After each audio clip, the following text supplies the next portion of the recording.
Mali has shocked corrupt African leaders after it announced a clearance payment of $332 million that have made the country the first African country to be free from any foreign and domestic debt.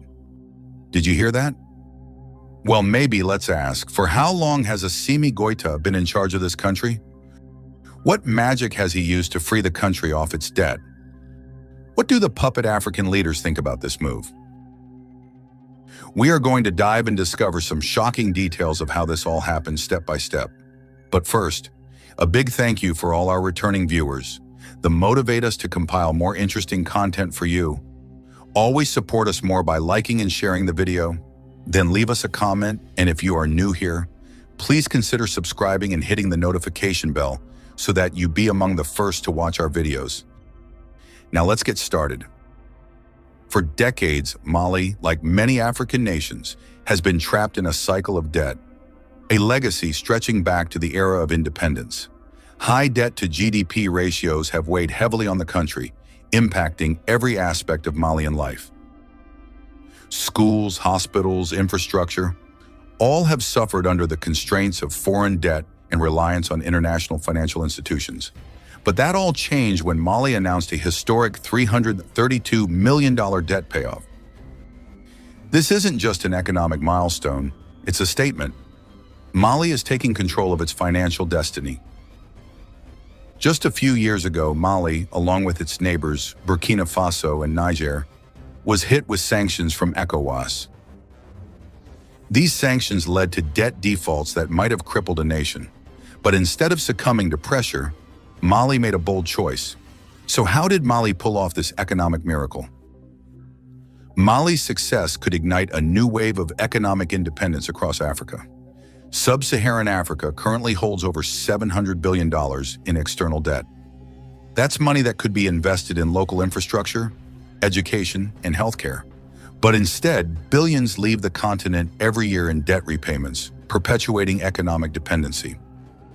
With Mali's historic payoff, we're seeing the potential for a new path, one that challenges old colonial dynamics and prioritizes African sovereignty. But there's more to this story.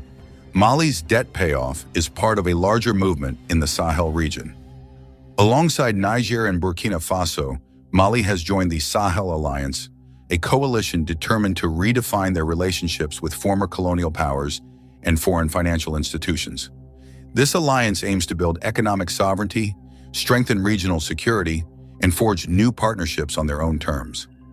These nations share a common vision, a Sahel region that controls its own destiny, free from external manipulation.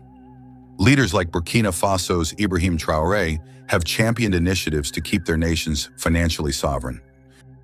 Traoré's government created the National Treasury Bank, established the Post Bank to expand banking access, and even floated Burkina Faso's first national bond, attracting investment from global private investors.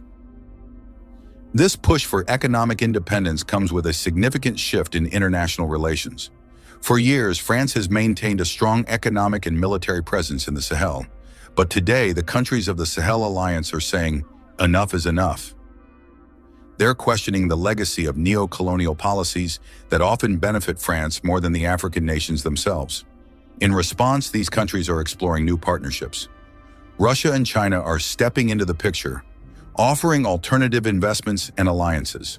But the big question remains, is this simply trading one form of dependency for another, or a true path to self-reliance? Mali's debt payoff is part of a broader economic strategy that emphasizes resource nationalism and economic diversification. Mali, Niger, and Burkina Faso are rich in resources, from gold to uranium. By taking control of these resources and reinvesting locally, these nations aim to capture more value within their own economies. Alongside resource control, there's a push to modernize agriculture, invest in manufacturing, and develop technology sectors. Economic resilience requires diversity, and these nations are working to build economies that are not overly reliant on any single commodity. While Mali's debt payoff is a groundbreaking step, challenges remain. Can Mali sustain this debt-free status amidst global economic pressures? Moving away from traditional partners like France might risk economic isolation, and without robust governance, there's the risk that economic gains may not reach those who need it most. Critics question whether Mali's bold move will be enough to bring about lasting change. Is this debt payoff just a one-time statement, or the beginning of a sustainable strategy for economic self-reliance? If Mali's success inspires other nations, it could shift the balance of economic power on the continent. Imagine a future where African countries are free to invest in their people and infrastructure, free from the burdens of unsustainable debt.